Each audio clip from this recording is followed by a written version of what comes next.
ফ্রান্সের আন্তর্জাতিক রাজনীতি বিশ্বে এক অনন্য শক্তির পুনরুত্থান। ফ্রান্স ইউরোপে হৃদয়ে অবস্থিত এক দেশ, যার ইতিহাসে রাজতন্ত্র, বিপ্লব, উপনিবেশ এবং বিশ্ব নেতৃত্ব সব কিছুরই মিশ্রণ আছে। কিন্তু আজকের প্রশ্ন হল, ২১ শতকে ফ্রান্সের আন্তর্জাতিক রাজনীতি কেমন? কিভাবে প্যারিস আজও ইউরোপ, আফ্রিকা এবং বৈশ্বিক কূটনীতিতে প্রভাব বিস্তার করে চলেছে?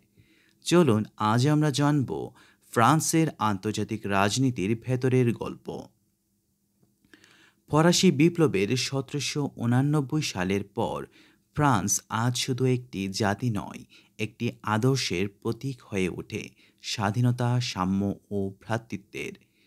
নেপোলিয়নের সাম্রাজ্যবাদী যুগে ফ্রান্স ইউরোপ জুড়ে তার প্রভাব বিস্তার করে আর উপনিবেশ স্থাপন করে আফ্রিকা ও এশিয়ায়।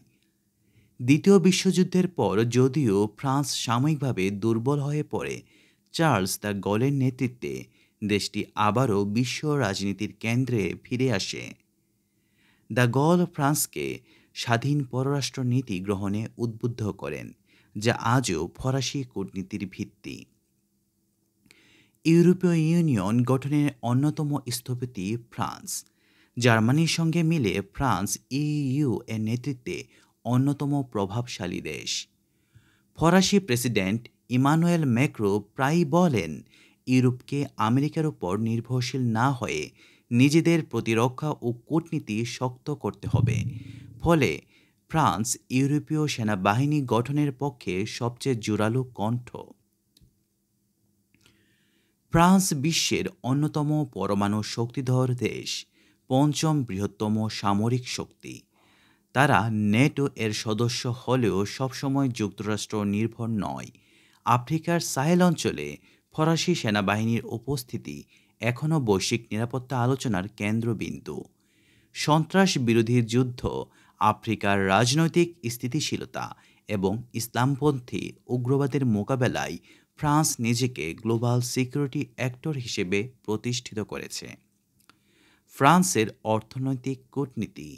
ফ্রান্স বিশ্বের সপ্তম বৃহত্তম অর্থনীতি। তাদের পররাষ্ট্রনীতি শুধু রাজনীতি নয়, ব্যবসা ও সংস্কৃতির সঙ্গেও যুক্ত। ফরাসি কোম্পানি যেমন টোটাল এনজেরিস, এয়ারবাস এবং এলভিএমএইচ বিশ্ববাজারে বিশাল প্রভাব রাখে। আর এই অর্থনৈতিক শক্তি ফ্রান্সকে বৈশ্বিক পরিসরে সফট পাওয়ার হিসেবে শক্তিশালী করে। ফরাসি ভাষা, সিনেমা, সাহিত্য, ফ্যাশন আর খাবার সবকিছুই ফ্রান্সের সফট পাওয়ারের অংশ।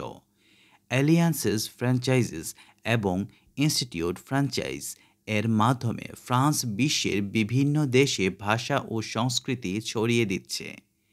জোসেফ নায়ের ভাষায়, soft power is the ability to attract rather than coerce, আর ফ্রান্স এই নীতি এক উজ্জ্বল উদাহরণ।